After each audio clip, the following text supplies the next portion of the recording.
안녕하세요. SK증권 이호석입니다. 오늘은 테이퍼링 유감이라는 제목으로 좀 설명을 드려보도록 하겠고요. 딜레마는 무엇이고 두려움은 무엇인가 라는 얘기를 해보겠습니다. 제가 사실은 이호석의 아이디어라는 제목으로 아이디어, 인사이트, 디퍼런시에이티드, 그러니까 차별화된, 그리고 이지, 쉽고, 그리고 얼라이브, 살아있는, 요런 이제 아이디어라고 이제 말씀을 드리고 있었는데요. 이게 이제 아이디어를 매일 했어가지고 되게 좀 힘들고 너무 그래서 좀 사실 올해 들어서는 이제 조금 쉬었습니다. 네, 조금 시장의 분위기도 그렇고, 뭐 당분간은 제가 좀 아침마다 전일 시장 상황에 대해서 좀 말씀드리는 걸로 하겠습니다. 특히나 이제 어제는 인포맥스 라이브에서 이선엽 본부장님이라고 이제 센터장님이죠. 센터장님과 좀 많은 얘기를 나누는데 그 얘기 저의 소감도 좀 말씀을 드려보도록 하겠습니다. 한국 시장을 좀 잠깐 보면은 코스피가 제가 이제 어제도 계속 말씀드렸던 것처럼 이 정도의 그 가파른 하락은 사실 별로 없었어요. 요 부분 한 3일 정도 하락, 뭐 그런 이유로는 이때 이제 작년 2월 달에 하락, 올해 1월 말에 하락, 이런 부분들을 제외하면 큰 폭의 하락, 이 정도의 낙폭은 쉽지 않았다. 근데 어제 말씀드린 것처럼 이렇게 낙폭이 크다 보면 사람들이 생각이 좀 바뀌고 조금 리밸런싱을 많이 한다. 거래를 할 때 가격에 집중해서 거래하는 경우가 많기 때문에 생각보다 그냥 단순하게 이제 시장은 좀 움직이는데 그게 이제 로직이 뭐 펀더멘털이 좋아서 막 아니 뭐 안 좋아서 뭐 이런 개념보다는 그냥 많이 오른 게 빠지고 많이 빠진 게 오르고 막 이런 현상들이 조금 이 구간 동안에서는 반복되지 않겠나 이런 생각을 좀 하고 있습니다. 어쨌든 어제 다행스럽게도 시장이 좀 반등을 했는데요. 그 원인으로 지목되는 것이 이제 어제 이제 제가 3프로 TV에서도 나와서 말씀드렸던 것처럼 환율이었습니다. 환율이 이제 그 1180원 넘어서는 거 아니냐, 이건 주봉이어서요. 여기 약간 윗꼬리 요 부분이 사실은 이제 지금 어제 진정된 환율의 모습을 보여주고 있는데요. 제가 어제 말씀드렸던 환율의 진정한 이 저항선이라고 하거든요. 이 저항선은 이 정도 레벨로 지금 생각을 많이 하고 있는 것 같아요.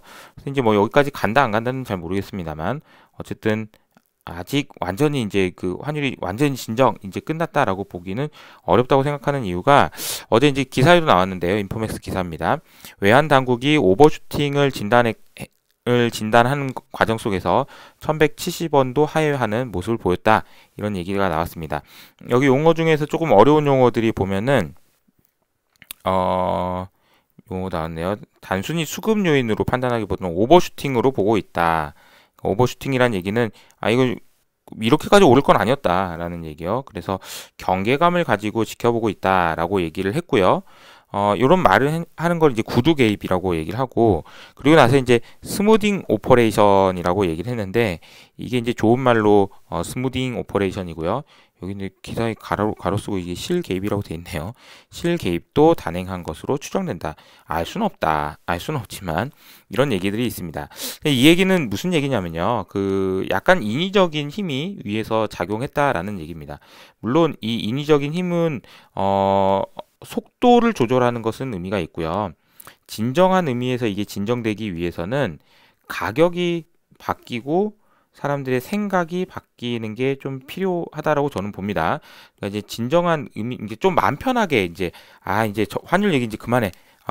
그러기 위해서는 사실은 그냥 냉정하게 얘기하면 가격이 너무 올라서 이 정도면 이제 우리 더 올라갈 건 없지라고 생각하는 사람이 훨씬 많아질 때, 그러니까 뭐 주식으로 따지면 이제 뭐 진바닥을 거치는 과정, 뭐 이런 게 좀 필요한 게 아닌가 저는 개인적으로 그렇게 생각을 하고요. 뭐 일단 환율은 좀 예의주시해서 좀 보시는 게 맞지 않나. 그리고 이제 미국 시장 한번 볼까요? 어제 이제 그 의사록이 나왔고요. 의사록에 나온 내용을 제가 읽어보면서 소개하겠습니다. 제가 영어를 잘하진 못하지만 좀 핵심이 되는 단어 위주로. 자, 이게 이 핵심은 요거였던 것 같아요. 대부분의 참가자들이 모스트라는 단어가 중요한 것 같네요. 대부분의 참가자들이 뭐라고 얘기했냐면 이번 연도 안에 테이퍼링을 시작하는 것이 적당하다라고 얘기를 했습니다. 그래서 뭐라고 얘기했냐면요. 많은 분들이 이제 만족했다. 뭐에 대해서 만족했냐면 인플레이션 타겟을 하는 거에 대해서는 만족했다.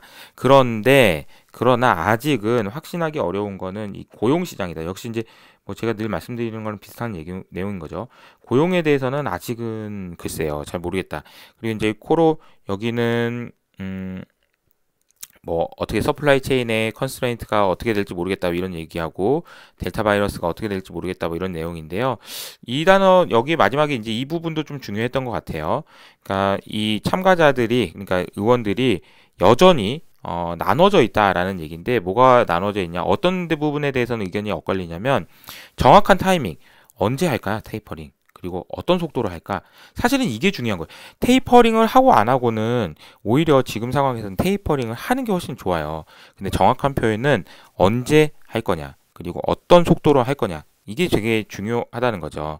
그래서 일단 일부 의원들은 이제 다음 달, 그러니까 이제 뭐 9월 달 8월이나 9월 달쯤에 나오지 않겠냐라는 얘기를 하고 있는데, 자, 과연 이제 어떤 식의 이제 가장 좋은 시나리오와 뭐 안 좋은 시나리오를 좀 뒤에 좀 말씀을 좀 드려볼게요. 제가 생각하는 부분에 대해서.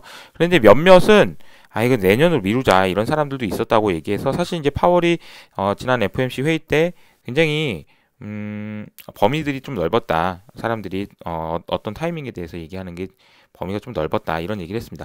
이제 테이퍼링에 관련돼서 시장의 반응을 좀 먼저 좀 살펴볼게요. 그리고 나서 다시 이제 이선엽 본부장님과 얘기했던 부분에 좀 말씀드려보도록 하겠습니다. 이거는 어제 이제 그 $1가 아니고 이거는 달러 인덱스인데 DXY라고 해서 이건 이제 달러 인덱스입니다. 이런 모습을 보였습니다. 이 기준으로 봤을 때 이 선을 넘어섰다라는 점이 좀 의미가 있는 것 같고요. 어제 이제 0.7%면은 상당히 큰 폭의 달러 강세가 진행됐습니다. 이게 이제 뭐 그런 거죠. 이제 뭐 환율에 대해서 $1 환율에 대해서는 제가 이제 말씀드린 이 환율 다시 해볼까요? $1 환율은 기준으로 봤을 때 이거는 다른 게 아니고 지금 삼성전자 때문이었지 이거 뭐 되게 큰 문제가 있는 건 아니에요라고 얘기했는데 그러면 이제 좀 내려와야 되는 타이밍에 또 이제 달러 강세 요인이 되면서 이렇게 올라갈 수도 있는 그런 상황이 돼서 좀 지켜봐야 될 것 같고요. 그리고 이제 저는 개인적으로 시장이 어제 좀 의미 있게 봤던 거는 구리 가격인데 구리 가격이 여기 보시면 상당히 큰 폭의 하락을 좀 보였고요. 한 1.8%인데 가격대가 이제 뭐 이 정도 레벨이 됐습니다. 그래서 좀 더 지켜보시죠. 이게 어쨌든 닥터 쿠퍼니까 좋은 얘기는 아니에요. 좋은 얘기는 아니지만 어쨌든 아직 뭐 단언하기는 어렵다. 이제 경기에 대한 우려를 지금 하는 거죠. 이 경기에 대한 우려는 왜 합니까? 이게 지금 테이퍼링 할 때냐? 테이퍼링 좀 늦게 해야 되는 거 아니냐? 이런 이제 고민들이 이제 경기에 대한 불안감을 좀 키운 거라고 보고 있습니다. 그런데 이제 금리는 또 변화가 없어요. 그러니까 금리는 사실은 이제 지금부터는 이 정도 수준에서 그렇게 큰 변화가 없을 가능성이 높아 보입니다. 그러면 마지막으로 이제 그 이선엽 본부장님과 했던 얘기를 좀 정리를 해보겠습니다. 테이퍼링 유감이라는 얘기는 제가 이제 왜 이 테이퍼링 유감이라고 얘기했냐면 첫 번째는 이 딜레마예요. 딜레마가 좀 있습니다. 두 번째는 뭘 두려워해야 되는 대상은 좀 따로 있는 것 같아요. 어제 이제 그 이선엽 센터장님도 말씀하셨지만 테이퍼링이라는 것을 한다라는 것 자체는 경기가 그만큼 그래도 좋다는 얘기니까 이건 좋은 거다라고 얘기를 하셨고, 저는 이제 테이퍼링은 결정이 되면 이거는 불확실성이 해소되는 거다라고 저는 말씀을 좀 드리고 있고요.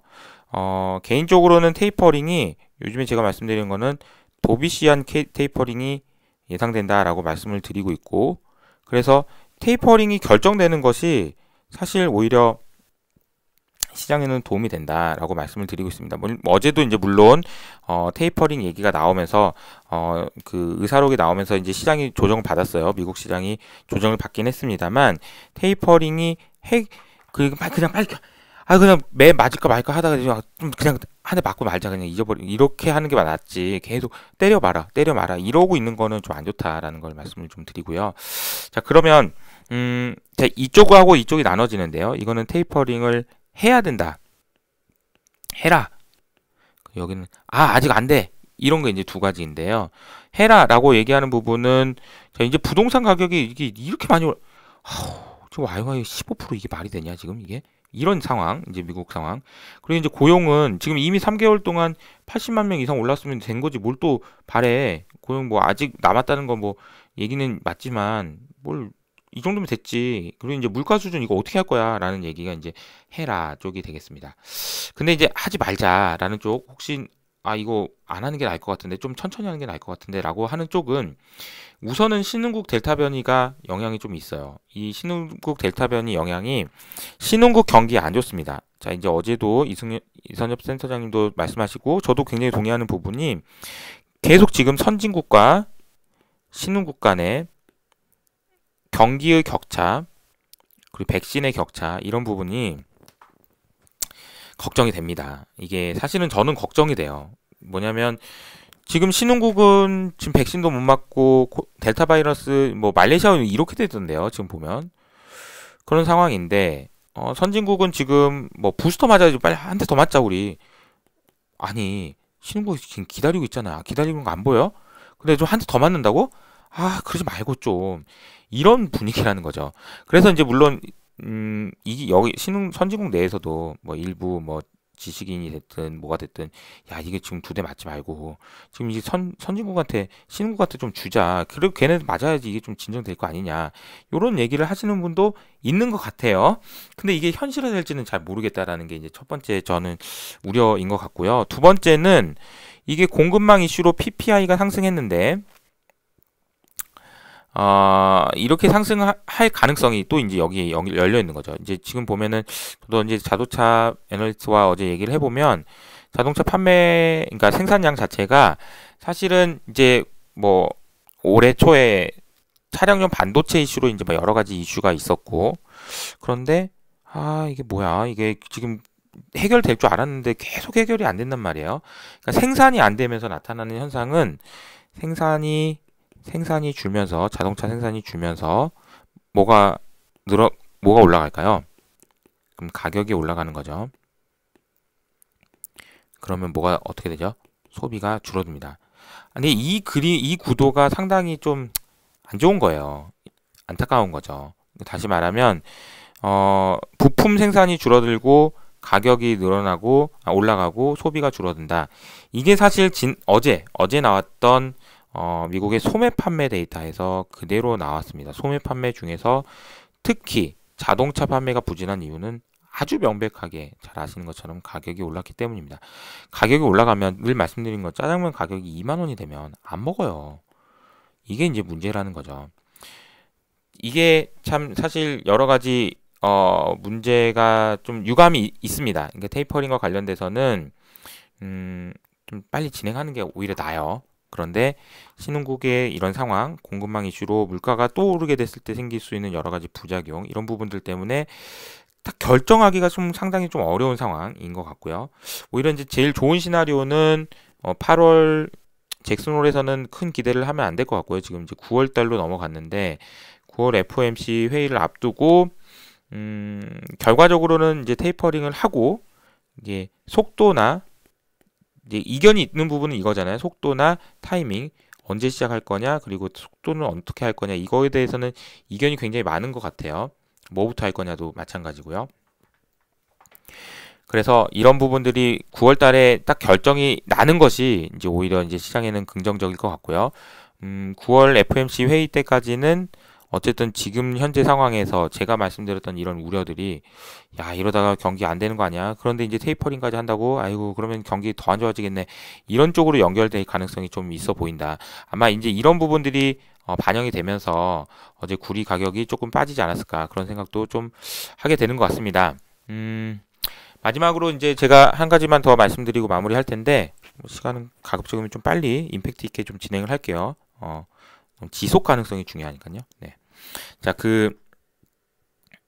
삼성전자의 개인 투자자들의 지분율이 작년 말 대비 2배 급증했다라는 얘기가 나오고요. 주식 수를 6.6%나 샀었어요. 엄청납니다. 그래서 작년 말에 그 기준으로 6.8%, 6.5%였나 봐요.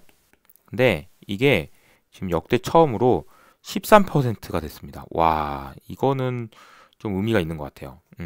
그래서 10%도 안 되는 국민연금과의 격차는 더 벌어졌고, 이재영 부회장 등 최대 주주가 21% 들고 있으니까, 와, 상당히 근접했네요. 자, 근데 이걸 보고 이제 제가 든 생각은 개인 투자자 수도 500만 명을 넘어설 거다라는 얘기를 했는데, 자, 이제 이거를 이렇게 생각해 보죠.